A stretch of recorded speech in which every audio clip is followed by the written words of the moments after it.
नमस्कार, स्वागत है आप सभी का संसद टीवी की इस खास पेशकश में। मैं हूं प्रीति सिंह। दुनिया तेजी से बदल रही है और तेजी से बदल रहे वैश्विक ढांचे में भारत की भूमिका महत्वपूर्ण होती जा रही है। भारत भी इस भूमिका को विस्तार देने में जुटा हुआ है। भारत वैश्विक स्तर पर उन देशों की आवाज उठा रहा है जिन्हें अक्सर अनसुना कर दिया जाता था। अब भारत दबे हुए देशों की आवाज बन रहा है। भारत प्राथमिकताएं तय कर रहा है। दुनिया भारत की ताकत को देख रही है, समझ रही है। यह लगातार देखा भी जा रहा है। 2023 का साल भारत के लिहाज से हमेशा याद रखा जाएगा। G20 में भारत की ताकत को सबने देखा। उसके बाद अब P20 शिखर सम्मेलन से भी भारत ने साबित कर दिया कि यह वक्त भारत का है। जिन मुद्दों को भारत हमेशा से उठाता रहा है, पहले उन्हें अनदेखा कर दिया जाता था, लेकिन अब ऐसा नहीं है। P20 शिखर सम्मेलन में नस्लवाद और धर्म के आधार पर आतंकवाद सहित इसके सभी रूपों की निंदा की गई। P20 शिखर सम्मेलन में संयुक्त घोषणा पत्र को सर्वसम्मति से पारित किया गया। P20 में आए सभी देशों ने संयुक्त घोषणा पत्र पर सहमति जताई और कहा कि G20 शिखर सम्मेलन में पारित एजेंडे को यथार्थ बनाने में सभी संसदें मिलकर काम करेंगी। संयुक्त घोषणा पत्र में नारी शक्ति वंदन कानून की सराहना की गई। P20 नेताओं ने आतंकवाद और उग्रवाद का मुकाबला करने की प्रतिबद्धता जताने के साथ ही सभी देशों ने नए संसद भवन के लिए भारत को बधाई भी दी। अगले आधे घंटे में क्या कुछ रहा खास P20 शिखर सम्मेलन में, क्या कुछ खास रहा साझा घोषणा पत्र में, डालेंगे एक नजर।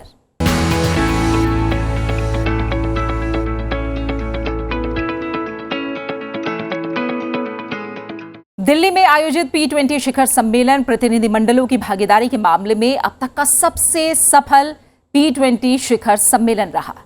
दिल्ली में 9वें G20 संसदीय अध्यक्षों के शिखर सम्मेलन के समापन के बाद लोकसभा अध्यक्ष ओम बिरला ने संसद परिसर में मीडिया को संबोधित करते हुए ये बात कही। उन्होंने सम्मेलन से जुड़ी जानकारियां साझा की और कहा कि G20 देशों के अलावा 10 अन्य देशों को इस सम्मेलन में आमंत्रित किया गया था, जिनमें से एक को छोड़कर सभी देशों ने इसमें भाग लिया। 9वां P20 शिखर सम्मेलन कई मायनों में खास रहा। इस सम्मेलन ने ऐतिहासिक उपलब्धियां हासिल की। वैश्विक मंचों पर भारत की कामयाबी में एक और सुनहरा पन्ना जुड़ गया। दिल्ली P20 शिखर सम्मेलन में अब तक की सबसे अधिक भागीदारी देखने को मिली। भारत की G20 अध्यक्षता के विषय वस्तु के अनुरूप 9वें P20 शिखर सम्मेलन का विषय एक पृथ्वी, एक परिवार, एक भविष्य के लिए संसद था। शिखर सम्मेलन की सफलता पर बोलते हुए लोकसभा अध्यक्ष ओम बिरला ने कहा कि G20 नेताओं के शिखर सम्मेलन में प्रधानमंत्री नरेंद्र मोदी के नेतृत्व में संयुक्त घोषणा पत्र पर आम सहमति के बाद भारत की संसद के नेतृत्व में अन्य देश P20 शिखर सम्मेलन में संयुक्त घोषणा पर आम सहमति कायम करने के लिए प्रेरित हुए हैं। सबसे ज्यादा देशों की उपस्थिति, सबसे ज्यादा प्रतिनिधियों का आना और सबसे ज्यादा लंबी चर्चा संवाद करना, ये G20 सम्मेलन की ऐतिहासिक सफलता का परिप्रेक्ष्य था कि जिस तरीके से G20 सम्मेलन में G20 देशों और आमंत्रित देशों के लीडर्स आए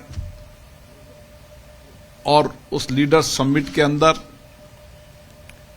सामूहिकता के डिक्लेरेशन हुआ, उसका प्रभाव कहीं न कहीं P20 में भी नजर आया। सभी देशों का विशेष रूप से सहयोग भी रहा और सहभागिता भी रही। पिछले साल इंडोनेशिया में संयुक्त घोषणा पत्र पर सहमति नहीं बन पाई थी, लेकिन P20 में संयुक्त घोषणा पत्र पर सहमति से भारत के नेतृत्व और दृढ़ संकल्प का पता चलता है। और ये अभी तक का सबसे सफल आयोजन रहा। इसमें विशेष ये था कि इंडोनेशिया के अंदर हम सबके सामूहिक प्रयास करने के बाद भी जॉइंट डिक्लेरेशन नहीं हो पाया था, क्योंकि G20 और P20 में एक परंपरा है कि सभी देशों की सहमति, इसमें बहुमत के आधार पर नहीं, सबकी सहमति G20 P20 का उद्देश्य रहता है। और मुझे खुशी है कि इसमें जॉइंट डिक्लेरेशन में सबकी सहमति रही। 2 दिवसीय शिखर सम्मेलन से पहले 12 अक्टूबर 2023 को मिशन लाइफ पर एक पार्लियामेंट्री फोरम का आयोजन किया गया था। जलवायु परिवर्तन को दुनिया के सामने एक बड़ी चुनौती बताते हुए लोकसभा अध्यक्ष ने कहा कि भारत ने जलवायु परिवर्तन के खतरे से निपटने के लिए कई पहल की हैं। माननीय प्रधानमंत्री जी ने पर्यावरण अनुकूल जीवन शैली लाइफ की अवधारणा प्रस्तुत की थी और उस लाइफ मिशन पर प्री समिट पर हमने चर्चा की और विशेष रूप से सभी देशों के पीठासीन अधिकारियों ने और वहां के रिप्रेजेंटेटिव और वहां के प्रतिनिधियों ने जिस सकारात्मक रूप से चर्चा की और अपने अपने देश के अंदर लाइफ मिशन के अंदर चलने वाली चर्चाओं संवाद को बताया। कहीं कानून बनाने का काम हुआ है, कहीं लाइफ मिशन पर उनकी संसदों में चर्चा हुई है, लेकिन सब संसदें एक मत की रही कि विषय वैश्विक विषय सबके साझे प्रयासों से संभव हो पाएगा। लोकसभा अध्यक्ष ने बताया कि प्रधानमंत्री की पहल के अनुरूप सम्मेलन में महिला नेतृत्व वाले विकास को बढ़ावा देने पर सहमति बनी है।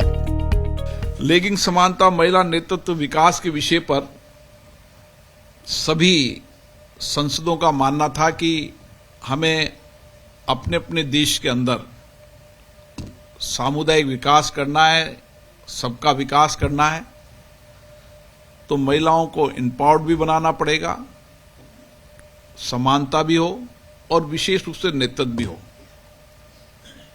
और सभी संसदों ने अपने अपने स्तर पर जहां आवश्यकता हो एक कानून बनाने का काम किया है और बहुत अच्छे सुझाव जिन जिन संसदों ने महिला लैंगिक समानता, उनके विकास, उनके नेतृत्व पर काम किए, उन पे अलग अलग विचार सभी संसद के पीठासीन अधिकारी, सीनेट के चेयरमैनों ने रखा।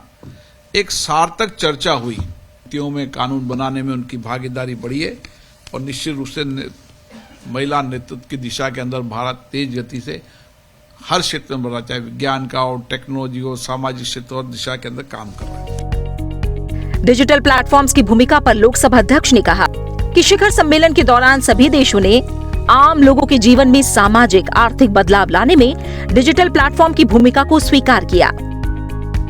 सार्वजनिक डिजिटल प्रेमिकाओं के माध्यम से जीवन परिवर्तन हो, इस विषय पर भी सभी संसद एक मत थी।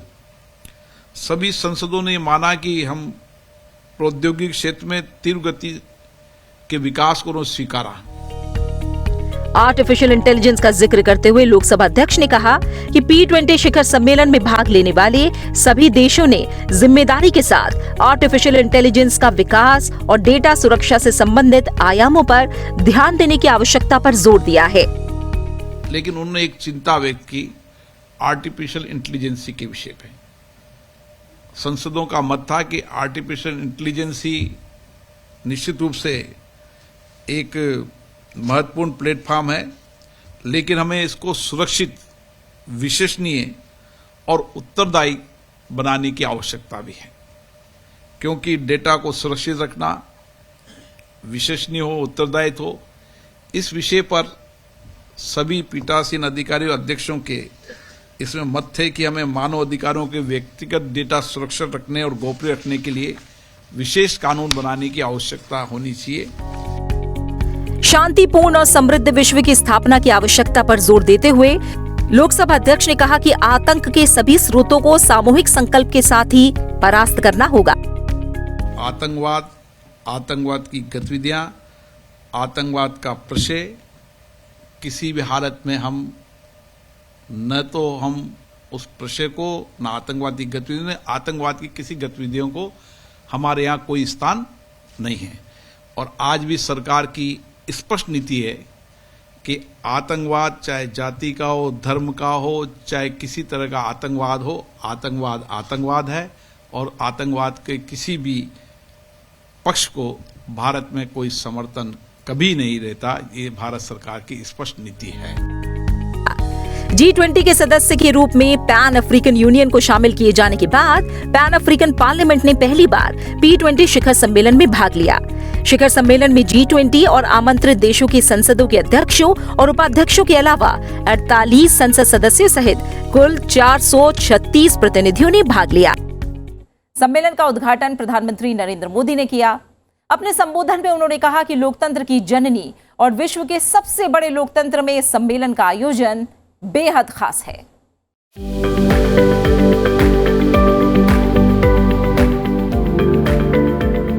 दो दिवसीय P20 संसदीय अध्यक्ष शिखर सम्मेलन का सफल आयोजन 13 और 14 अक्टूबर को दिल्ली के यशोभूमि में किया गया। इस सम्मेलन में विश्व भर की विभिन्न संसदीय प्रथाओं का एक अनूठा संगम देखने को मिला। सम्मेलन का उद्घाटन प्रधानमंत्री नरेंद्र मोदी ने किया।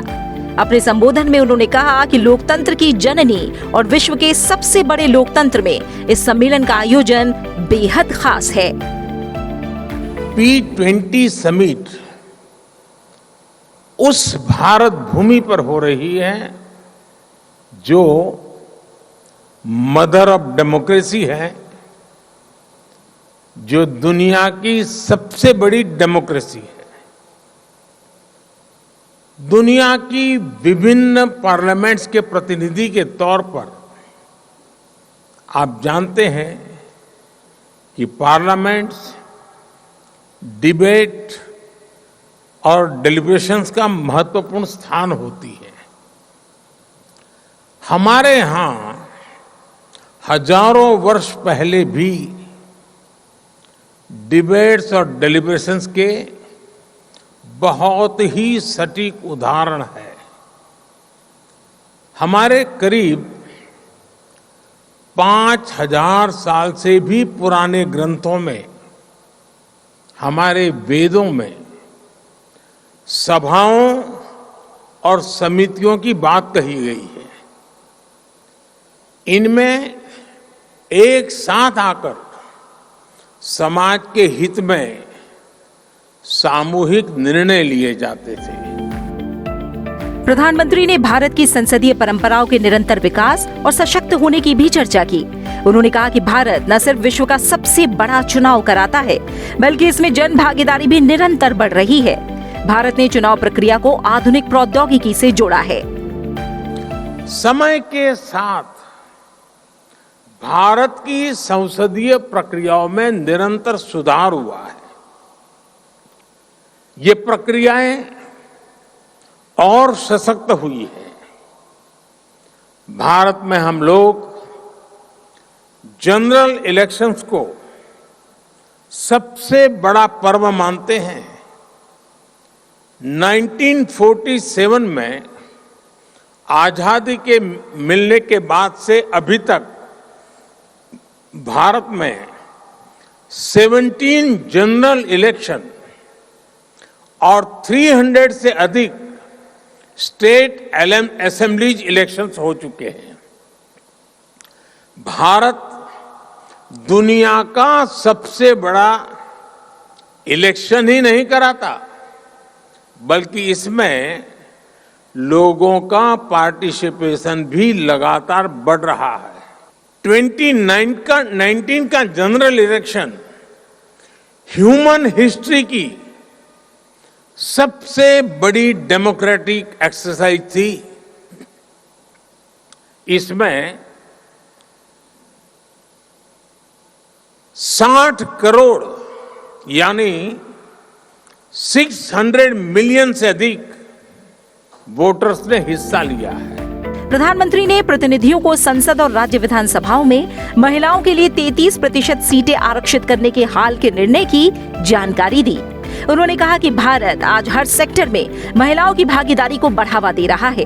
भारत ने अपनी पार्लियामेंट और स्टेट लेजिस्लेटिव असेंबलीज में महिलाओं को 33% रिजर्वेशन देने का निर्णय लिया है।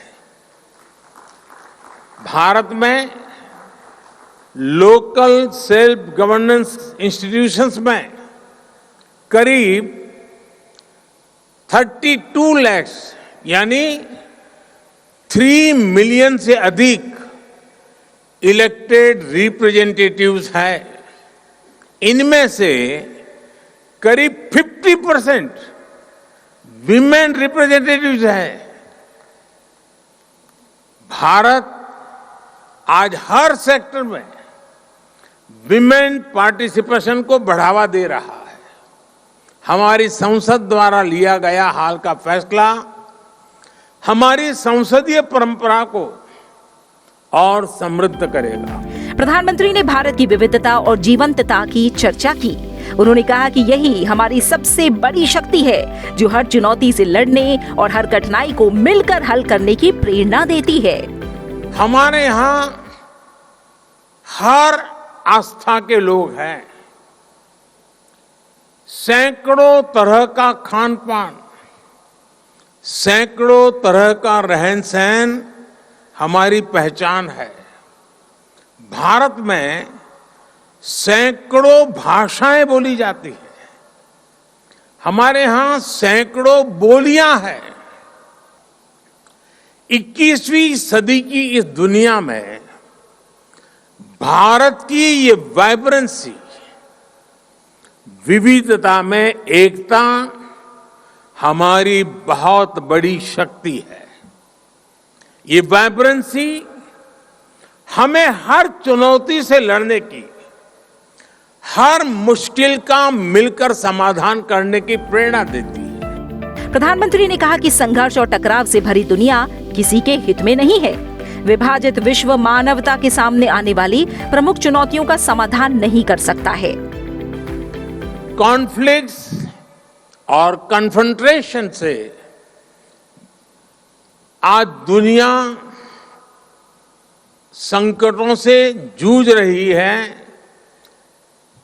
इन संकटों से भरी दुनिया किसी के भी हित में नहीं है। मानवता के सामने जो बड़ी चुनौतियां हैं, उनका समाधान एक बटी हुई दुनिया नहीं दे सकती।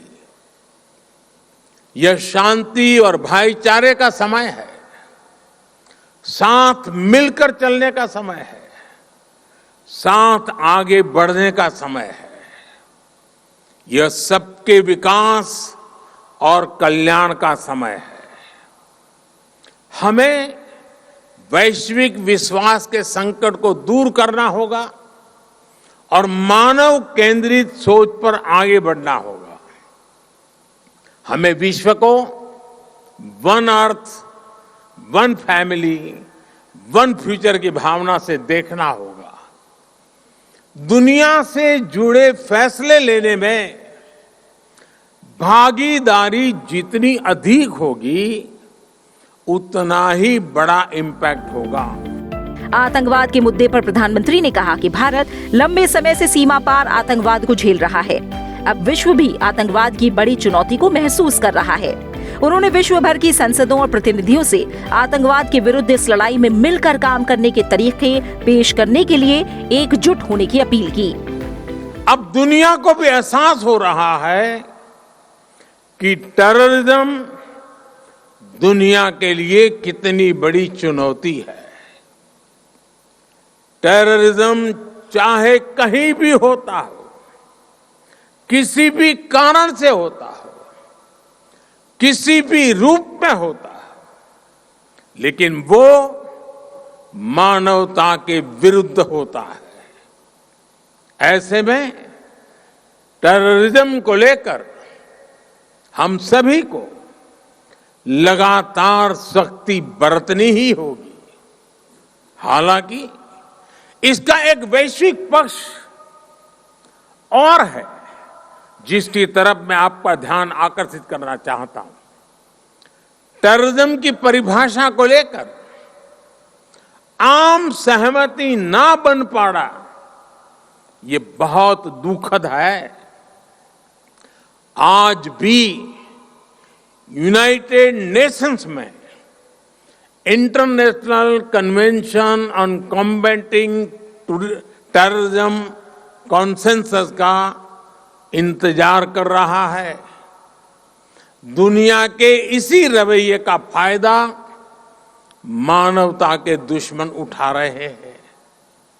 दुनिया भर की पार्लियामेंट्स को, रिप्रेजेंटेटिव्स को ये सोचना होगा कि टेररिज्म के विरुद्ध इस लड़ाई में हम कैसे मिलकर काम कर सकें।